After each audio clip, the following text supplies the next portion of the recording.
Aloha, and welcome to the Groundswell Marketing Podcast, where I connect you with outstanding humans and sustainable ideas. And today's guest is Katie Gertsch, who's one of the co-owners of Purcell Heliskiing, and in full disclosure, my client. And she was a little shy, a little reluctant to jump on, and I rest assured she has so much knowledge, and I was so excited to have her on. And she's going to share some of her insights in terms of actually executing on a lot of stuff that I talk about that's in my book, upcoming book, and just really around sustainable marketing. The reason I brought her on is that she has just been an incredible student and has executed really well. And so we're going to talk about some of those programs and some of the benefits that she's experienced as a result of that. So anyways, without further ado, let's paddle in and welcome to the show, Katie Gertsch. Hi, Scott. Thanks so much for having me. Welcome to the show. Don't be shy. Let's go. This is I know that when we talked about getting you on the show, you had a little bit of reservation, maybe is the word, going, are you sure? And I was like, are you kidding me? You are exactly the person I need to be on this show. And I'm so glad that you decided to join. Well, thanks. Yeah, I definitely wasn't sure if I belonged in the kind of group that I've seen and heard from you so far. But embracing the work in progress and the successes along the way. So always good to chat with you. Totally. Okay. Well, let's just start with helping everybody sort of get a picture of you, a little bit of your story, and the business that you run, that it's the unique aspects of it being a family business and so forth. Why don't you just give us a little bit of history? Yeah, sure. So Purcell Heliskiing has been around for quite a long time. 1974 was the first season that we operated. And the entire time it's been run by the person who founded it, which is my father-in-law, Rudy Gertsch. He's a Swiss-born mountain guide who came over to Canada in the late 60s. And just by sheer luck and being in the right place at the right time, he managed to get involved with heliskiing in the very first season when that was a thing, like when it first started as a sport, which was with CMH. He guided with them for a few years and then eventually decided to branch out on his own in Golden, which is where we are and work, and wanted to build an operation that was a little bit different. That was based around being in a town so that both the guests could come and go within a day and that the staff could come and go within a day. He had worked for a bunch of seasons at CMH where they would literally go into the lodge in December and they wouldn't come home until May. And so the guiding profession was kind of an all or nothing situation. Not a lot of time to see family, not a lot of time to have any kind of regular life. And when he started Purcell in Golden, a few years later than that, my husband was born, and he was able to have some sort of balance with family and work, which is what his goal was. So I've been involved in Purcell for about 12 years. I came out of academia, actually, and was looking for something else to do while I was waiting to go back into that world, and managed to score a job in a lodge helping out with heliskiing, which was totally left field for me. I did not grow up as a skier. I hadn't actually skied until I went heliskiing the first time, which is a very unusual introduction into the sport. And I met Jeff, my husband, that winter and slowly got more introduced into heliskiing and became a big part of the business. So all these years later, Rudy is now in his mid-70s. He still guides. He's kind of semi-retired guy, enjoying himself very much. And Jeff and I now run the business. Amazing. And Rudy, for everybody who's listening, is, I was marketing the heliskiing industry for, over 12 years. And Rudy is a legend. He is he a multi-generation Swiss guide? Like, is his dad a guide too? Yeah, his dad is also a mountain guide. He was a big part of guiding in the ski school back in Wengen in Switzerland, where they're from. And he was also part of the search and rescue team and got that going. So yeah, Rudy grew up as a guide. He's been guiding heliskiing now for 50 years. which a lot of people have a hard time computing. And then his son, Jeff, has been guiding now for almost 25 years, even though he's not quite 40. Yeah. And Rudy, just, when we say skiing, I was filming out at Purcell, and I remember we're setting up a shot, and Colleen, I couldn't see it because I was already around the bend, but Colleen came around the corner, could barely breathe, laughing. And I'm going, what's going on? And she goes, you're not going to believe it. Rudy hucked off like a little cliff. I'm like, what? Yeah. Like he's like 80. That's so true. Well, he's 70 something, but it's like, but you would never know. The guy is like so spry. I mean, he runs circles around people I see that are 25. Yeah, he's incredibly resilient, and he loves what he does so much that the burnout factor, I just don't ever think really caught up with him. He's had so much energy for it forever. And everybody, even still, who skis with him, they always walk away feeling like he gave them so much energy and enthusiasm. And they can tell that he loves it still. And there are so many reasons why Colleen might have been laughing too, because he's mischievous and impish, and he makes everybody giggle for one reason or the other, with it's like how effortlessly he skis, or what he has to share, or the jokes he's got to tell. He just has tons of energy for being in the mountains, and every person that comes in front of him, he just wants to show them everything that he appreciates about life and share it with them. That's kind of what he lives for. Well, I think that attitude and, display of really making sure everybody's having so much fun is across your entire organization.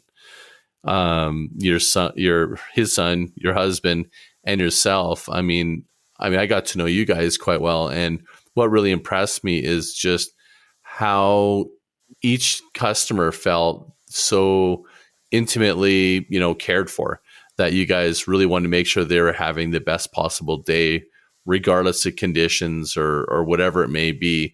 It was the best. You gave your best every day you show up. Well, that's kind of you to say. And I think anybody who runs a business where they are owner and operator and hands-on a day-to-day, you never forget that the people that you have on a day-to-day basis, in our case, on a tour, are really the people that are putting the food on your table. And we have a very direct relationship that this is the business where we make income. And if we don't have happy customers, then none of it works. And having a mentor like Rudy, that's just been so much about the stability of one part of it. There's a lot in our business that's not stable and not predictable.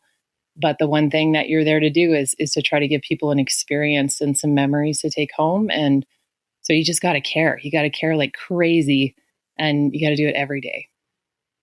So one thing that I think most people may not understand is owning a heliskiing operation in all the business that I've seen are one of the more risky and frankly really challenging businesses to be in. I mean, I think people just see helicopters and skiing and powder and think it's like, oh man, this is like all fun.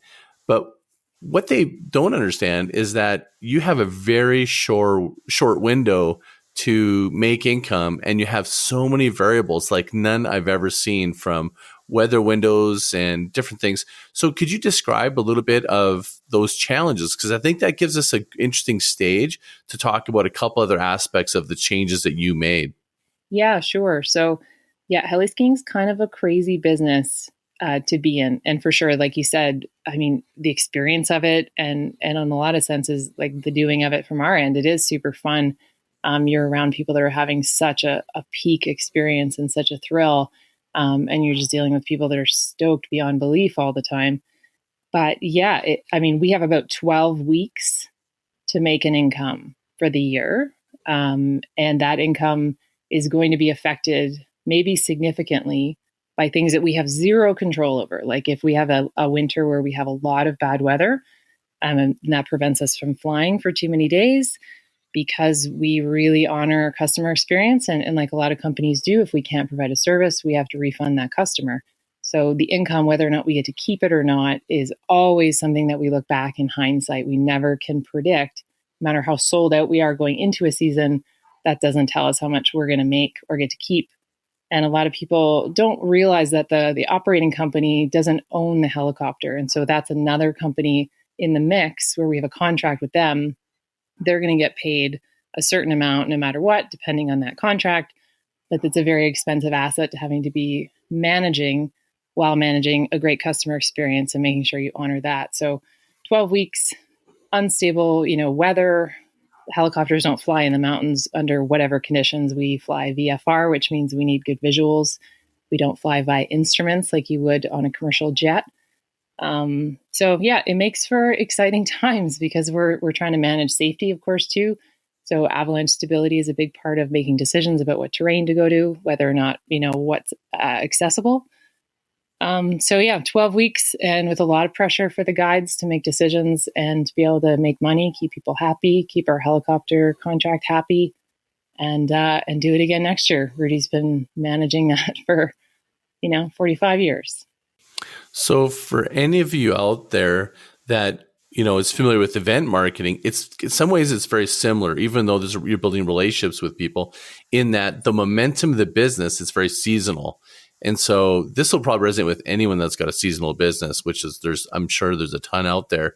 And for you guys, you have this is your main source of income. In the summer, you have the farm, but that was pretty much it, correct? Yep, that's right. So when you're, there's like the on season and then the off season, it's that ebb and flow, the lack of cash flow. It can be challenging because when you're running a heliskiing operation, you need to be, but in advance of the season, you're front loading a lot of cash to put literally gas storage out on the mountain as you guys are preparing for the season and training and all that kind of stuff. So it has its own sort of natural challenges with cash flow. Mm-hmm. But interestingly enough, when you started working with me, we really started tackling some big ideas. And if you recall, maybe it's something we can talk a little bit to and about is you and I had, if you recall, we were in Emerald Lake. We spent the day, me, you, and Jeff, and we did this exercise. I think we just called it "What If," and maybe talk about that a little bit. Yeah, this is something that has become, looking back on it, definitely a watershed moment for us in sitting with you and literally, letting that be a jumping point off for so many things. What if you wanted to have a different income stream? What if you wanted to support, this kind of service with that kind of service? Or what if you wanted to branch out into selling products? Or, what could you do that you're not currently imagining doing, given the constraint that exists already, that we know about, that we know well?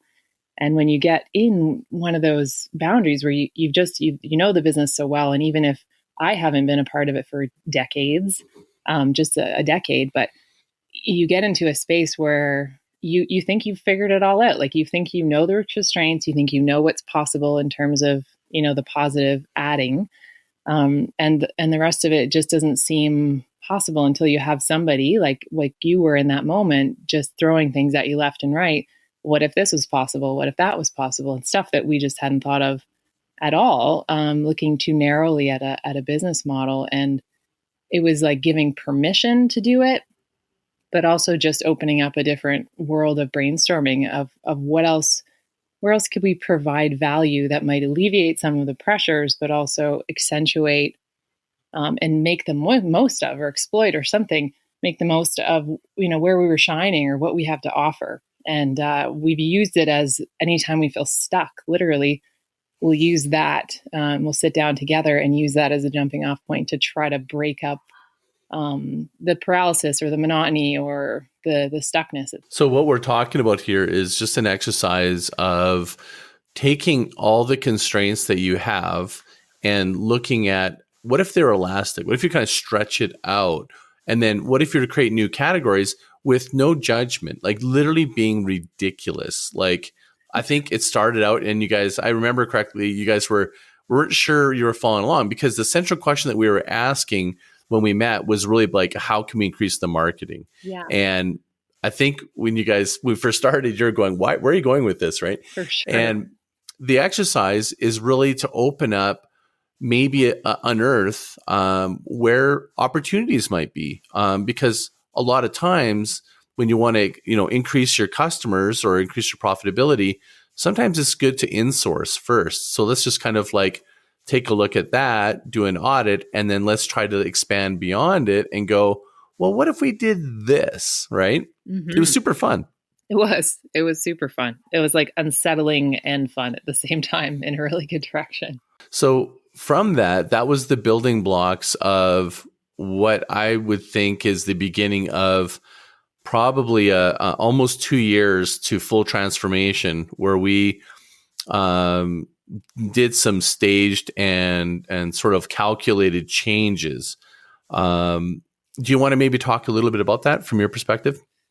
Yeah, I mean, looking back on all of that time, it's some of the time is probably, there were so many small things and mindset shifts that happened. And the actions followed. The one, like you say, insourcing, being able to look inward at okay, the customers that we already have, where does the demand peaking? And so for us, in February and the first 2 weeks of March are the peak part of season. And at the time, our rates were the same throughout all the season, including late December and January and end of March.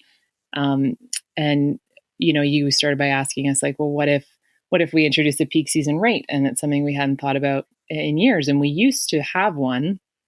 And then the demand was just so high that all the rates kind of caught up to that level. And then we were looking at it going, well, the demand in February and March is just so intense that in order to, we wanted to be able to exploit, being able to make the most of that demand and then encourage people to fill up the shoulder seasons, because it's sometimes there's hard to incentivize people to choose January over February when we're turning people away and we wish we weren't. And if they could just come a week earlier, then we could satisfy everybody. So that was a huge change. It wasn't that huge a change, but it felt like it at the time. It felt a little bit scary to introduce it.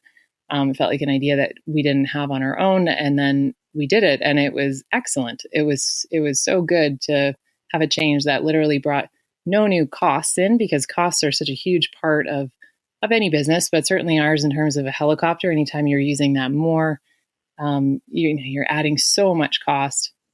So to be able to add not any new expenses, but just be able to increase the revenue on a part of the season where everybody's more than happy to join in for almost anything. That was the first big ticket where I remember thinking, there's so much that we can do here now, because you have that change and you go a bit out on a limb, or just, really take the advice and run with it. And, it was like opening up a whole new world for us of being like, okay, so what else can we do? The first thing to unpack a little bit there was mindset, because, I remember when I presented this idea, you guys were a little concerned, and rightfully so. Like, you don't want to just introduce price changes for the sake of price change, but your demand numbers were so high. If you recall correctly, we did several sort of financial models to kind of look at, what the benefit would be and what the risks would really be. And I'm so happy you decided to make that change, because it proved a great success. But probably the biggest thing there, to share is just more that was the beginning of you guys of seeing what's possible. And, maybe underneath that discussion that we didn't really share was there was a bigger vision that you were really aiming towards. So it wasn't just the we want to get more customers. The other aspect that you guys were looking as an objective was, how can we operate, bring down our costs with less moving parts? We want to have, more control and freedom while running this business. And the trajectory that and the corresponding conversations we're having was going, how can we get there? And this was just like step one. Totally. It was very much step one. And you're right that the vision is just the way you want to feel in a business that you're running.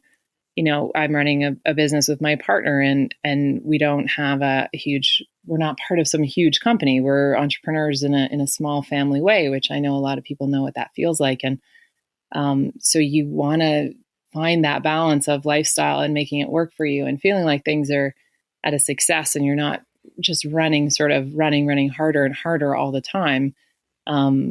We wanted to find this sweet spot of like having a product that would make our customers even happier, having a business that would sort of run itself a little bit easier, that the marketing itself would just kind of gain a momentum that would propel itself, and getting a handle on what that might look like.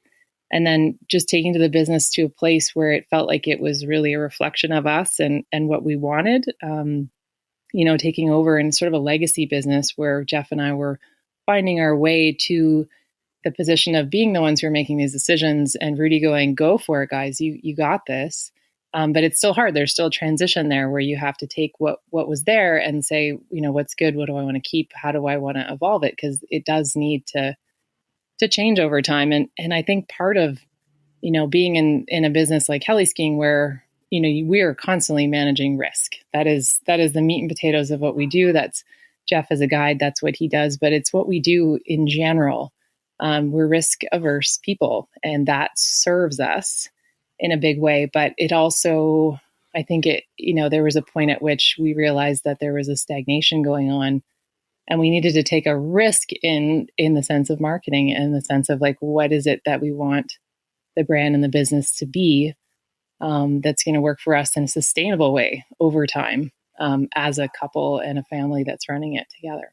So what we did in that year after we did the price change, concurrently, what we did was then we started working on content marketing. Started working on different ways that we could communicate, have deeper conversions with the customers we had. And so we can kind of talk a little bit about that soon enough.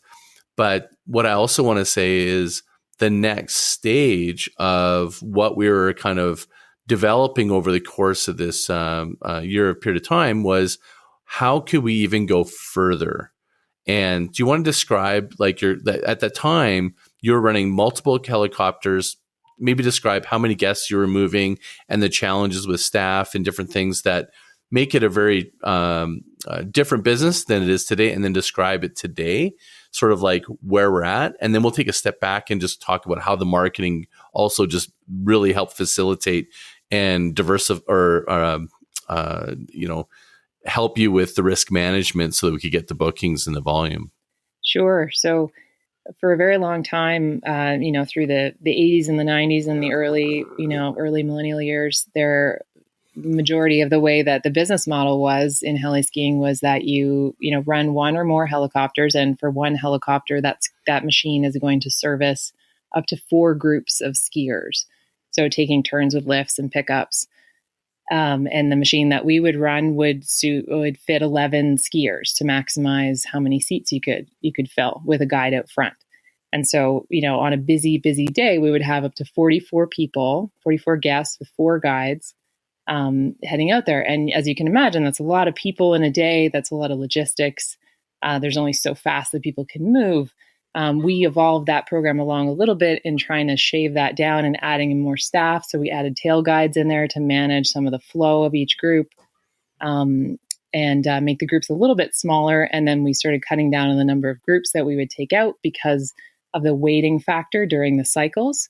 Again, just trying to address the customer's concern of it being a little bit more exclusive, a little bit faster flow, and a little less waiting time, which are some of the main concerns that people have with heliskiing, and from that time period, what it gained a reputation for.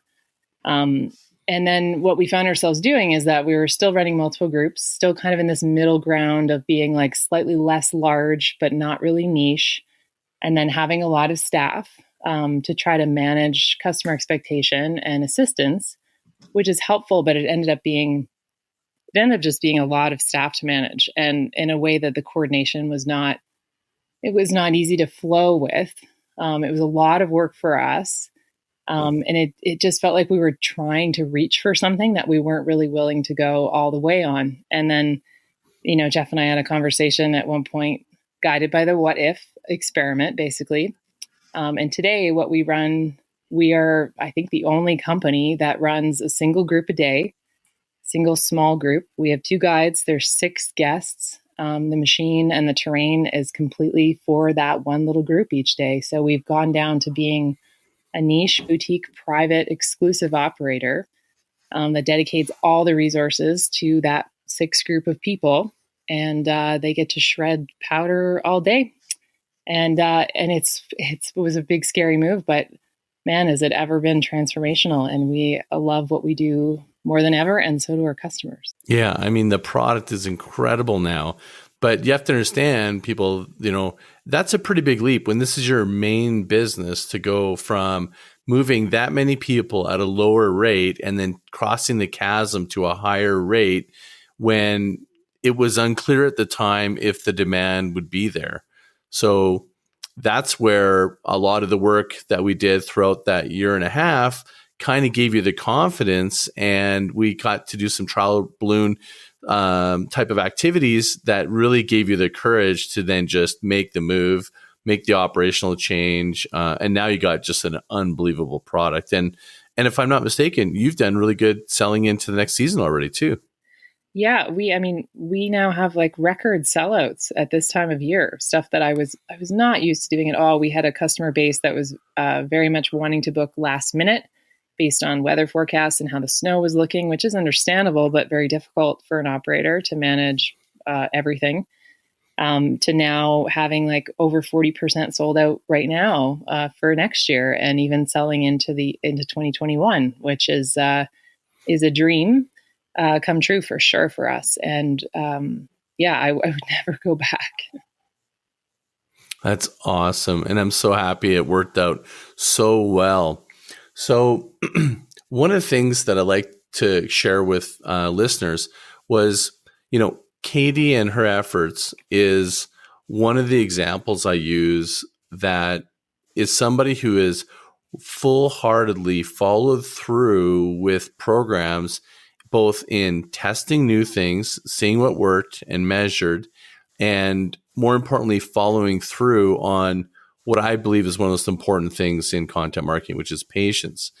And I was wondering if maybe we could start from the very biggest initiative, and we can get into some of the details of some of the other interesting tactics. But the one I really want to bring to light is the process we went through to figuring out what can we do to drive emails so that we could move people off of social channels. So do you want to just talk a little bit about that, about our process that we went through and coming up with the brand, and then just how that helped really kind of move forward? And then we'll talk about, how many you've done and so forth. Mm-hmm. Yeah, sure. So that was definitely a goal of mine going into working with you, but never really exactly clear on how to synthesize it, or what it should look like, or what is it that I could offer. I kind of came into heliskiing from this world of academia, totally unrelated to sport or tourism or anything, and having some insecurities about what is it that I could share of value, and like,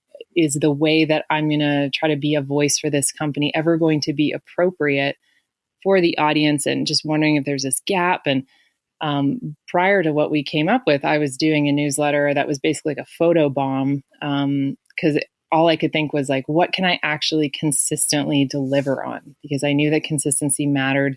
If I was going to be doing this, I knew I was going to be doing it for as long as I'm doing this job. There was no ifs, ands, or buts about it. But what I was doing didn't really have a lot of substance. It was just something that I knew I could pull off. But I definitely had a lot of doubts about how to pull all the concepts together. And so when we sat down and talked about, the history of who Purcell is and who our family is and how much that figures into the experience that we provide, we came up with the Yodel. The Yodel, of course, being a nod to all the Swiss background of the family. The Yodel is the call of the mountains. And I remember the moment that we came up with that, and it was just like, yes, that's going to be it. We came up with the concept that it would be like a magazine, and that quality and that concept kind of drove it from the beginning, that it was going to be more than just sort of a rah kind of, there's definitely a tinge in heliskiing where it can be very masculine, very macho, very ego driven, very much about bragging rights. And there's nothing wrong with those things, but I knew that I was going to have a challenge trying to represent that voice. And it didn't really feel like us in a way. We were about the excitement and the achievement of being in these incredible places. But the undercurrent that Rudy set up for us was definitely about appreciation. It definitely wasn't about competitiveness. And it was about this like pure experience of being out there. And we knew that we had to find a way to represent it and share our values with our clients, so that they would see us for more than just, a machine that can get them out into the mountains. And so the Yodel definitely became to represent that, a place where it was like a hybrid of sharing adventure, but also a lot of other stuff that wasn't just sort of about showing off the latest line that somebody had skied. Not to say that wasn't included, but it didn't just full stop after, look what I can ski kind of thing. So as soon as that came together and the magazine concept, it started growing from there. And first issue was a couple of years ago now. Issue number 52 just came out a couple of days ago. Congratulations. Thank you. And we send it out a couple times a month during the operating season and once a month otherwise. And honestly, I love it. I love the response I get from people.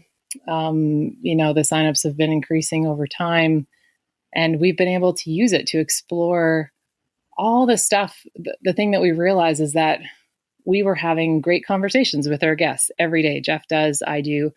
I mostly over the phone, and he does on the mountain. And we talk to people about so many different things besides just like, the right powder ski or, how to improve your technique or something like that. There was so much more that we realized that could be part of content marketing for us. It was a gear guide and it was terrain breakdown and all of that. But then it was so much more than that. It was like the stories of how we feel in the mountains and like what that means to us. And it was really become a place where we can express the things that we really care about the most, which has been this incredible vehicle for connecting us with people who we just jive with right away. And they're in on our trips because they know that we care about the same kind of things. And it's a subtlety that I had hoped for in the beginning that I really didn't know how easy that was to pull off.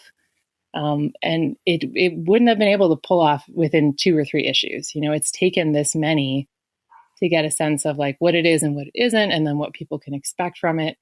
And the kind of slow response that we've gotten over it. It hasn't been there wasn't one email that I sent out that all of a sudden there was this like massive flood to book. But there's been a trust and an identity that's been built over that period of time that I'm looking back on, and I'm sure glad I've stuck with it, and I fully intend to continue. But I don't know that I would have predicted it, the power of it and the depth of it from the beginning. Yeah, I think, you nailed it. Like the follow through and sticking with it has been what I've been unbelievably impressed with your follow through. When we go back to that branding exercise, just to help people visualize for themselves, like what we're trying to do is the strategy was, how can we build a call to action that would really pull people into the Purcell universe and would give us a chance to answer their questions and not just be like a typical ski, powder porn, if you will, newsletter. And we didn't want it to feel that it was, the helicopter newsletter or Purcell newsletter. We wanted to feel like it had its own life that gave Katie the freedom, as she was describing, to give it a different voice, kind of bring to bear different things. And then it could go somewhere if you wanted to, and it would be okay. Like if you wanted to like talk about farming in the mountains, it was still the call to the mountains. So when we had that word going, we want to draw somebody, we want to make a magnet, that's when we nailed on that word, call of the mountains. And of course, yodeling your calling, it just galvanized it, and it was a fuck yes. Like we just nailed it. It was great. So the branding aspect, in my mind, looking at your success, I also feel that because you guys were willing to take the time, see, the reason we got to that name and it works so well is, if you recall, we went through a pretty lengthy process, and you guys were so patient because some people just, they just go, well, just tell me what it's going to be, or let's just, build it. But you guys were all in on the process, and that's kudos to you guys. And I think that's something to kind of, for listeners out there is really like with some of these initiatives that you're doing, like Katie's a perfect example of just like, take the time, if it's going to be something that you're going to make as sort of the central magnet value item or product you're going to produce, take the time and think about how it can scale. Because I think that's what's given, it's another sort of like hidden thing. Don't you agree, Katie, that's given it wings? And then now we make these little magazine covers and they show up in social. It's like, I don't know. It's like, I always look forward to it. Oh, totally. Thank you for saying that. And yeah, it's been totally freeing to give it the sense. Like I stopped thinking about it like it's just a company newsletter a long time ago. And I think if I had been thinking about it that way all this time, it would have been totally different. I mean, the last one that went out was like about our surf trip to Tofino a few weeks ago. And we've shared all sorts of things from our travels about, just being two people, not just being two people that are trying to sell you something, but two people that are also out in the world having our own experiences and being clients somewhere else and, trying something new, being scared, learning things. And, it's become its own thing. And customers now, when they get to us, they comment on it. They might have signed up months ago or before they booked or after they booked, but they got a chance to see who we are. And there's just a different kind of connection that happened there. And I think I spent so much time worrying about and wondering about how do I connect with the audience? Like, how do I talk to them? How do I get their attention? And this has proved to be probably the best way that we could have done it authentically, because I think what it came down to when you and I were working together a lot and with Jeff, what always came into the picture and what you kept bringing into the picture too was like, this is you. This isn't just the best idea for this business. It's like, and considering who we are and like what our strengths are and what we are drawn to and what we don't like, what can you actually pull off on a regular basis? I think some of the biggest things I think about when we're talking about sustainable marketing is like, what can you actually pull off on a regular basis? What's natural for you? It's not that it's not work, because the Yodel is definitely a lot of work for me, but it's an extension of like who we are. And so it makes it so much more relatable. Everything that we do, we've always tried to build it around the idea of like, well, can you keep doing this? Can you keep doing this in a way that really is believable? That's an extension of the kind of commitment that you have to the business and who you're trying to serve. Yeah, I think the one thing, if I recall, when I started presenting some of these ideas was there was not resistance. It was you're questioning resources, which I think is a really important, strategy when you're looking at this. You bring up a really good point. What we did was we basically broke down the big idea and go, what things can we use, recycle, and how can we make this so that it can be sustainable as something that's fit within the current resources you had. And that was where we started, and you did pretty good, but you've taken it further. Like I noticed that you're like the best of Instagram now. Like you're really recycling a lot of your content, doing cross-channel activation. Like talk about that a little bit, because you've really just upped your game on it. Thank you. It's happened organically over time, certainly of trying to get the hang of what else, what makes sense to do really. And getting to know a platform, I feel like it's definitely just grown out of watching what works, and watching what people are interested in. But, definitely writing the Yodel is only the first part of it, and deciding what material is going to be in there, that's going to be in service to some overall goal that I have, which is it's always in service of some goal of trying to get people involved or engaged or asking a question or signing up for a tour.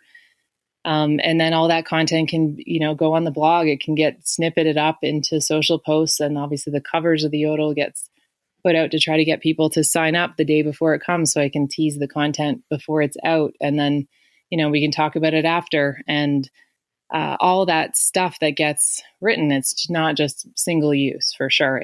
It's gotten spread out over time. I schedule posts and use little snippets from it here and there. I turn them into questions for people, question and answer posts. There's just so much material that that I've learned that people really want to engage with. That heliskiing is one of those things that people look forward to. They may be looking forward to it for literally decades of their life. But then certainly if they've signed up, then they're looking to it for a period of months.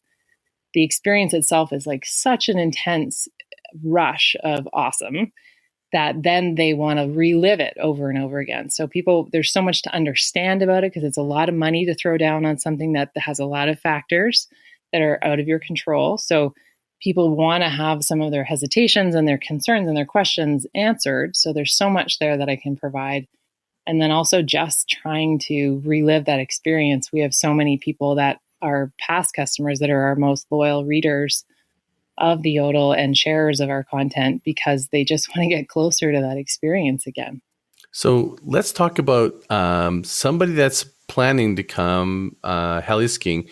You have done some interesting things to kind of help celebrate, share, and amplify them showing up on the helipad.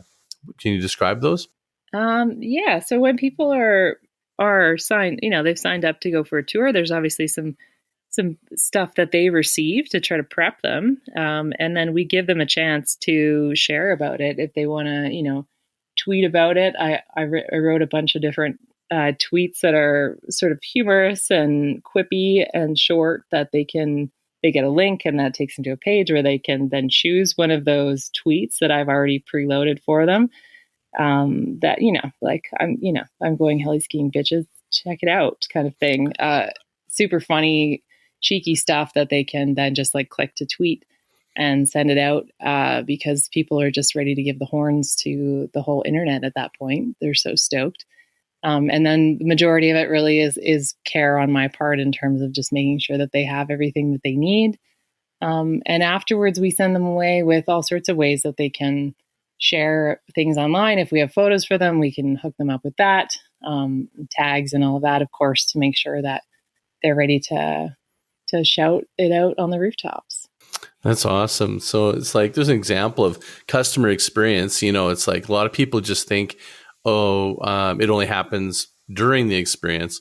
But in heliskiing, this is a bucket list for a lot of people. So, and I've been on so many heliskiing trips and seen people that have come all around the world to go heliskiing, cat skiing. And I mean, people literally on social and to their friends stuff. I mean, they're turning up the volume dial about how excited they are, and they're prepping and sending in, working out, preparing for heliskiing and stuff like that. So it's just, what Katie's done is she's kind of really done a great job of kind of like helping that along and creating more intimacy with their organization. One of the other things that I think is really cool to talk about is you're a little apprehensive at this at first, but we were talking about conversions. So website conversions to the people that we're visiting and, how can we do a better job? And the one idea I had that was in line with what I was already seeing demonstrated by guys about your personal interaction was, what if we tried live chat? Maybe talk a little bit about your fears, your apprehension, the test, and now what's it like?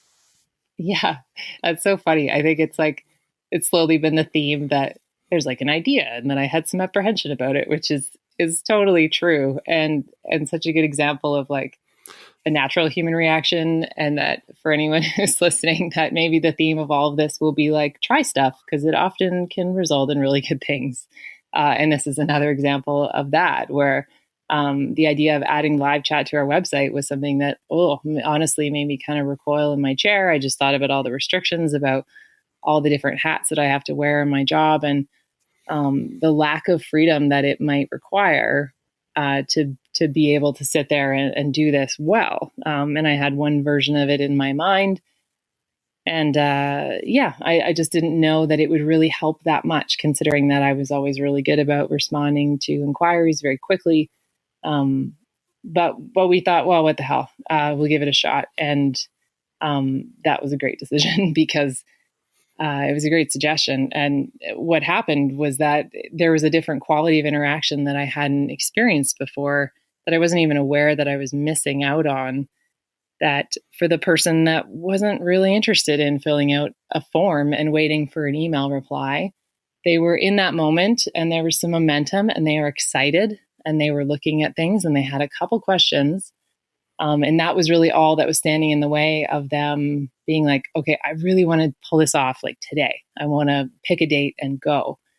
And I had so much uptake from this idea that every time, I mean, the software itself was very easy to manage, toggling it on and off when I found it convenient, but I really tried to go for it at the beginning to test it out thoroughly. And there were so many conversations I had with people that were just like, they just had a few little questions that, yes, they could have been answered somewhere on the website, but they just wanted to hear it from somebody. And I definitely relate to what that's like as a customer. And we had some back and forths that were very human and very relatable and just gave them what they needed to know. And the number of bookings that I pulled out of that chat and have since, it surprised me beyond what I could have guessed at the beginning. So, yes. That's amazing. And it gave them an instant connection, intimacy with you directly. And if you recall correctly, when we were going through the chats, there was this other hidden gem, which is now we had a bunch of content that we needed to produce because people are asking certain questions.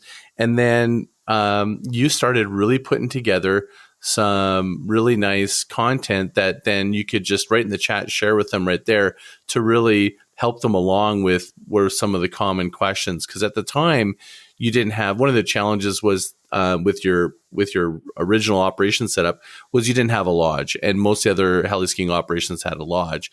So do you want to talk about that a little bit as well? Because I mean, if I'm not mistaken, that was one thing that really just alleviated people's concerns. And maybe the second thing, if you don't mind making a longer answer, is the industry itself can be very confusing because they all charge in different ways. So it's very difficult for them to compare one to the other. And I think with live chat, you're able to just really help them understand that. And you know, I don't know if you want to, what you want to unpack with that, but that would be a great thing to sort of explain as an operations / marketing integration, how this really did change quite a few things. Yeah. I mean, my experience of getting to know and then implementing and being fully committed to content marketing has been that it's not only really, really respectful in terms of the customer experience of like what you can give them before even asking to get anything, just truly trying to figure out what they need.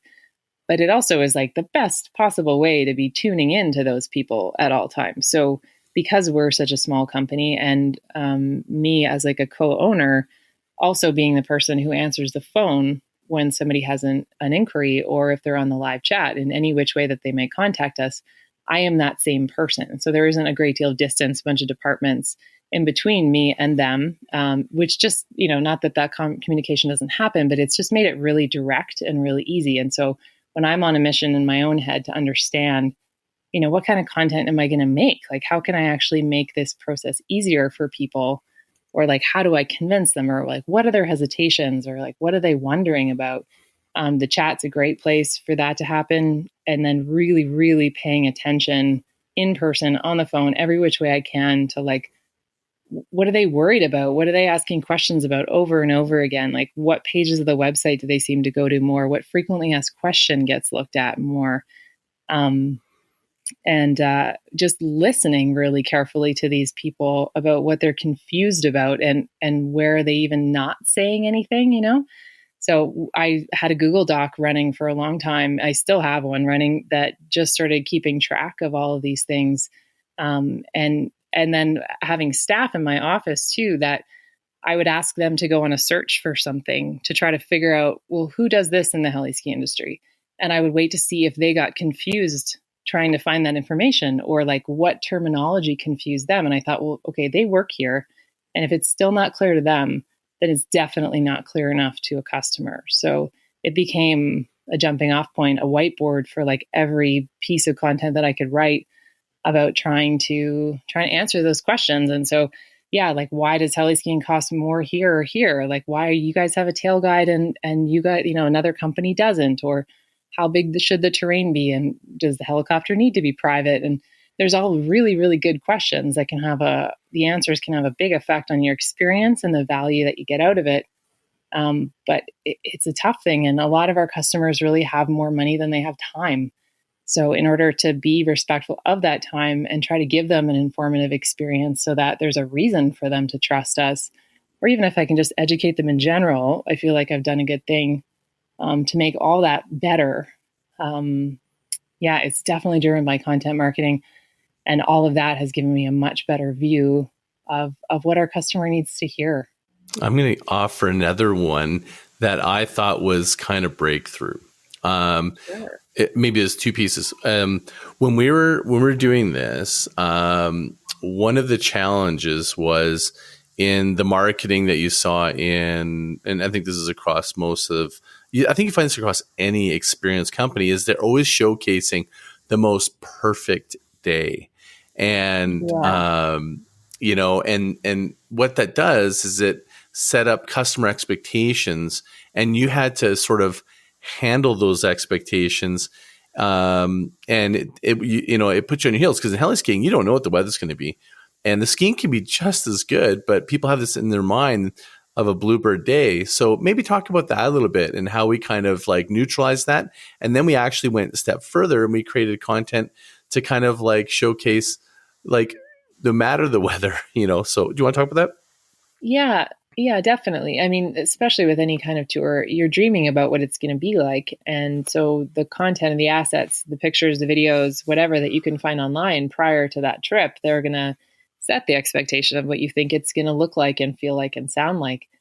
And it's definitely easier to take pictures out in the open slopes of the Alpine. It's definitely easier to get great pictures when you have beautiful light and the contrast of the blue sky against the white snow.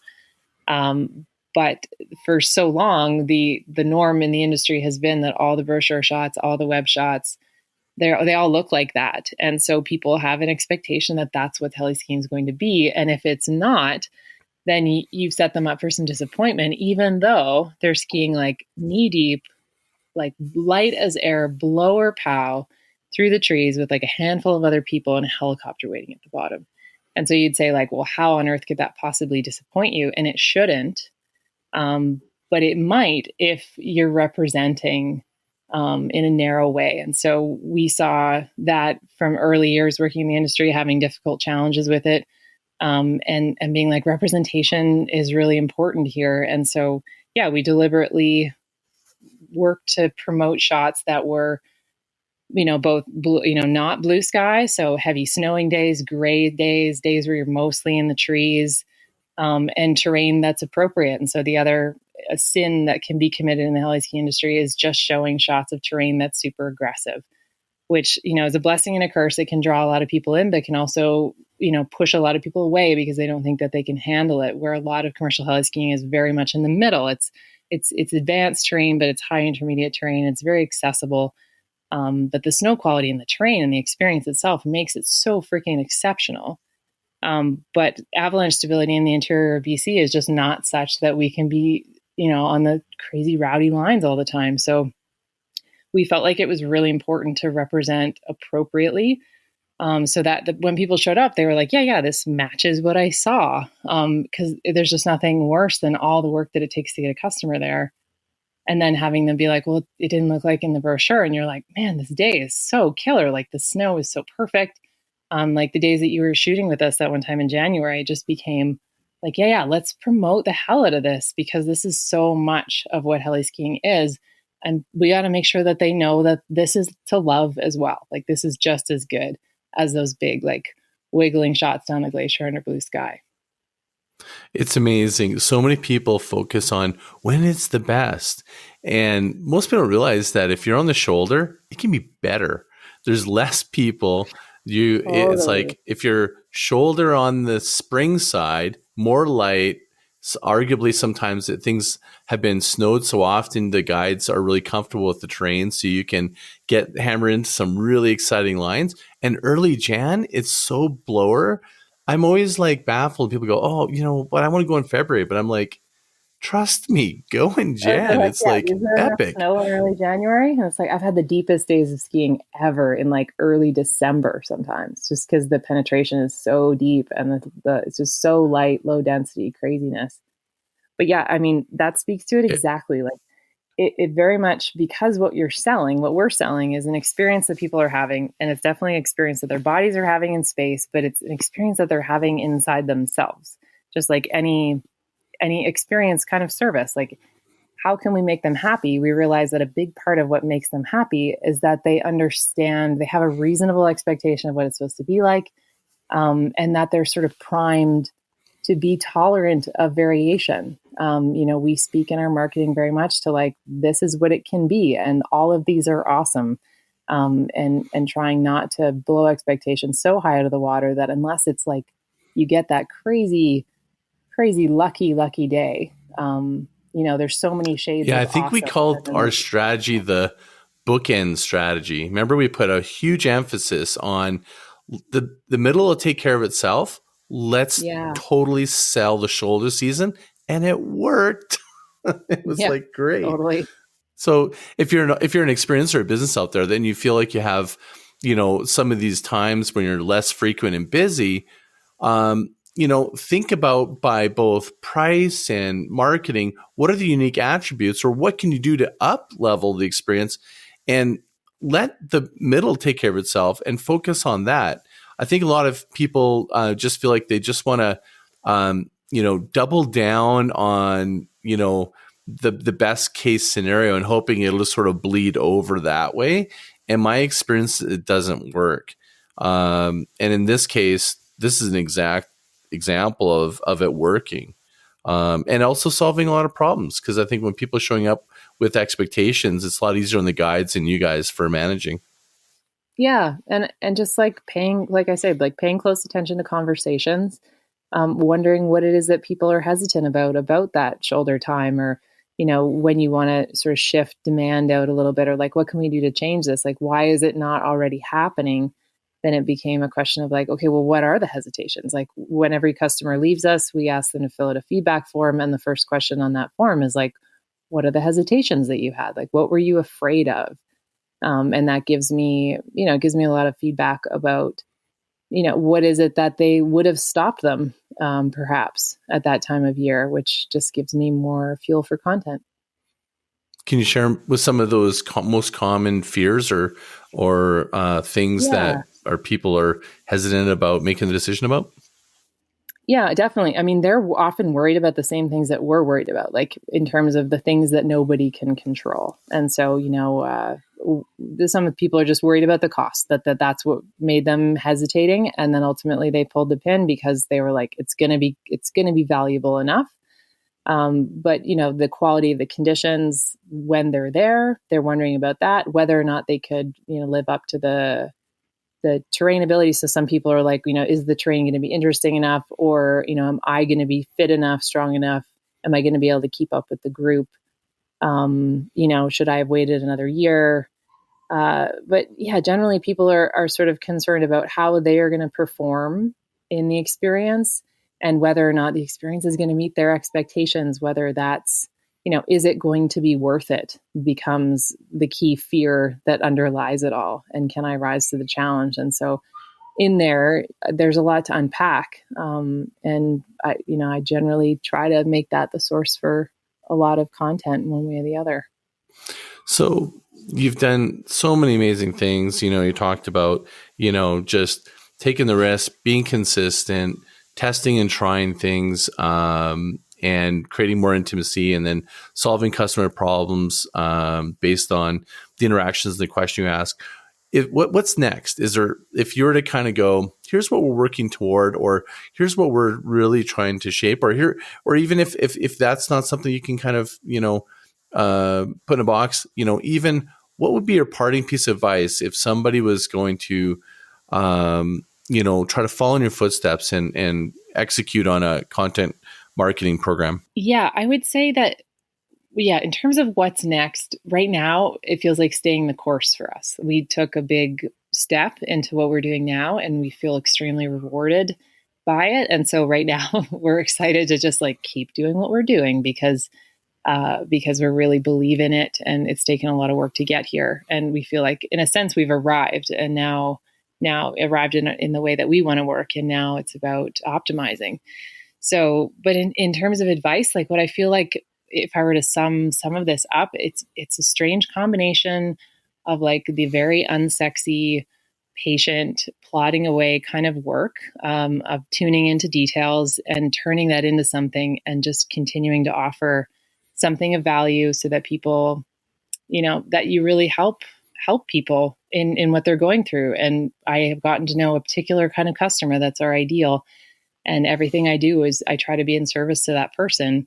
So there's that work. And then there's the other piece of it, which feels a lot bigger and more magical and more of the sort of entrepreneurial leap, which was listening deeply to the inside of like what our dream really was.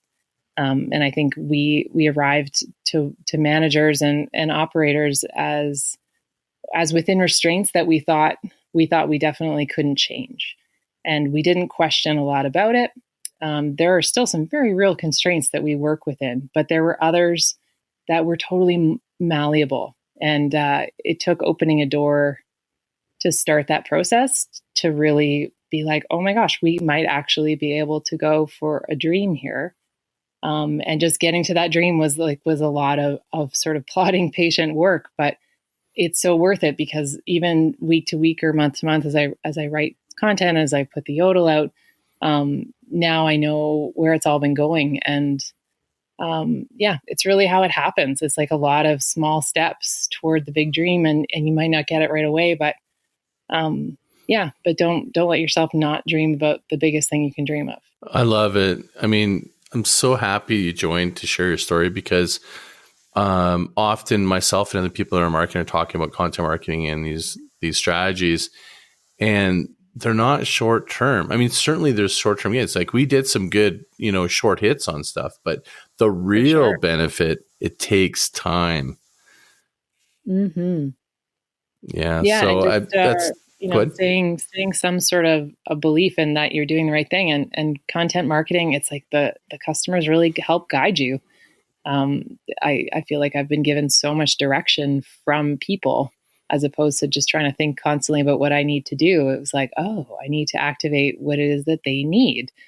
And as soon as I got into that rhythm, there's just been this like direct relationship, and everything's been growing. Yeah, you've been totally focused on not selling, but sharing and connecting, and trying to find a way to help people. And I think that's what's creating this groundswell support really for your business, and you're experiencing the success that you're enjoying now and the transformation of business that you have, which is amazing. Yeah. And I'm so glad that you're doing this project and being able to share this message with a lot of people. And if I'm some example of it, that, the ideas that you're espousing and the work that you've been doing for such a long time, and trying to convince people and rally them around the idea of sustainability, in terms of long-term happiness and balance and success, and all of those things coming together, it's super important, because it's obviously had a huge impact on the way that we work, and right down to our personal lives on every cell level I can imagine. So I'm really appreciative of it, and I know that tons of other people are and will be too. Yes, stay the course. I can tell you, I've had other clients I've given very similar strategies to, and the one thing that has prevented them from seeing this through was follow through. They just didn't stick with it. And, and your business is, as I mentioned from the very beginning, has such a short season and is even more difficult than almost any of these other businesses, yet they had more to gain, and yet you're the one that took it all the way home, and I've just been so impressed, so happy to share your story. Thank you so much for coming on the show. Oh, thanks, Scott. Thank you so much for having me. You're welcome. So is there anything else you'd like to share with us before we wrap up? Well, if anybody wants to go heli skiing, they can find us at purcellheliskiing.com. If you're interested in finding out anything more, there's tons of content there. Or if you want to sign up for the Yodel, I promise to keep you entertained. But we operate from January, February, and March pretty much. That's when we fly. And what's your Instagram handle? It's Purcell Heliskiing. Perfect. And Purcell is spelled Pucell. And yeah, that's probably our most favorite channel. That's where we share the most often. There's tons of stuff Instagram wise. That's where we love to share some powder porn and more. Beauty. And if you DM her or go on the site and go on live chat, make sure you say you heard from her on Groundswell, just to give her some feedback about how many people actually heard this and interacted with you as well. That would be amazing. Yeah, that would be super cool. Thank you. Awesome. Okay, thanks again, Katie. And that's another episode of the Groundswell Marketing Podcast. If you have any questions for me, I can be found at scott@groundswell.marketing. And if you're looking for show notes or just want to tap into what's upcoming with the show, it's simply groundswell.fm. Thank you, everyone, for listening, and mahalo. We'll see you next time on our next episode. See you, everyone.